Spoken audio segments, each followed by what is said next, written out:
Welcome to AM Best Audio. A pair of insurance commissioner elections are beginning to heat up. Steve Hallo has been covering the races for BestWire, and he joins us now to tell us more. First of all, Steve, can we set the stage here? We have insurance commissioners in every state, and in some states they're elected, in others they're appointed and serve at the pleasure of the governor. Is there any difference at all between appointed and elected insurance commissioners? Yeah, how you doing today, John? Now, as far as authority goes, they all, share similar abilities in that respect. The primary difference comes down to who they ultimately answer to. In the 11 states with elections, the commissioners answer to the voters, while the states that appoint their commissioners, as you said, they serve at the pleasure of the governor, and in some cases, a board. Now, there are some, like Mississippi's Commissioner Mike Cheney, who say every state should appoint their officials. He says this would take politics out of the role and any potential bad optics of regulators receiving campaign contributions from the industries they oversee.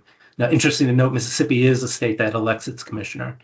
Now, on the other hand, those who favor elections say appointing the commissioner removes the people's voice from the process and, so that they kind of would rather see the role elected.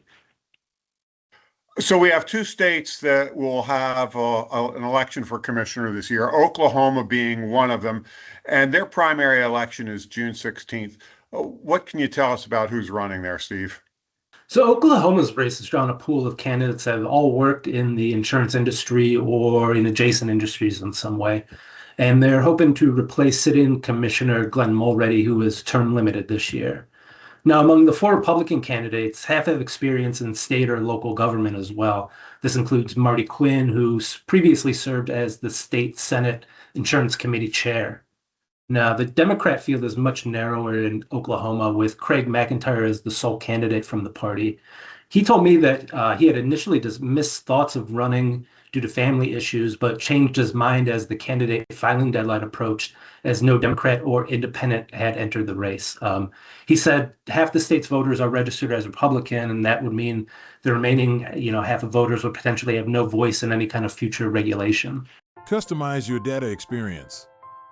BestLink now offers an interactive company dashboard that provides company-level intelligence in a fast, user-friendly interface featuring interactive tables, charts, and Sparkline performance histories. Customize the dashboard tiles to prioritize the insurer ratings, data, and analytics that best support your workflow. AM Best. Our insight, your advantage. Now in Georgia, there's a completely different dynamic on almost every level. Can you tell us about that insurance commissioner race, Steve? Yeah, kind of converse to what we see in Oklahoma. In Georgia, the sole Republican candidate is the sitting commissioner, John King, who was reelected to the role in 2020 and is actually the first Hispanic to win a statewide race in Georgia. Now, he was initially appointed to the role following former Commissioner Jim Beck being indicted on embezzlement charges. Now, in the other side there in Georgia, in the Democrat field, it's pretty crowded with five candidates, all with kind of different backgrounds, ranging from business owners and entrepreneurs to insurance agents, former lawmakers, experienced political campaigners, and one candidate who simply lists their occupation as a driver.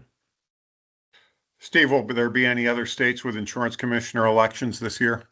Yeah, the other one that kind of everybody is watching is going to be in California, kind of similar to Oklahoma. Ricardo Lara is going to be term limited this year. Now, that race has drawn more than a dozen candidates initially with, again, a pretty diverse field of kind of experience. We have a couple of lawmakers, some insurance professionals, and one avowed socialist who said he would basically want to abolish insurance companies.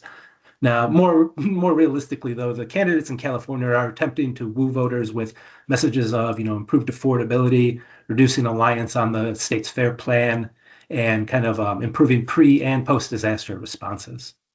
Thanks, Steve. Thank you, John. That was Senior Associate Editor Steve Hallo. You can find the full story at BestWire. For AM Best Audio, I'm John Weber.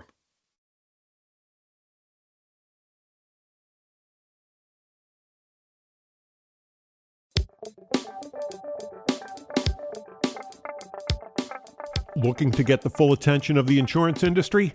We have the platforms that will do just that. Whether it be AM Best TV, AM Best Audio, Best Review Magazine, or Best Day. Find out more by calling AM Best Advertising Sales at 908-439-2200, extension 5399, and have a great day.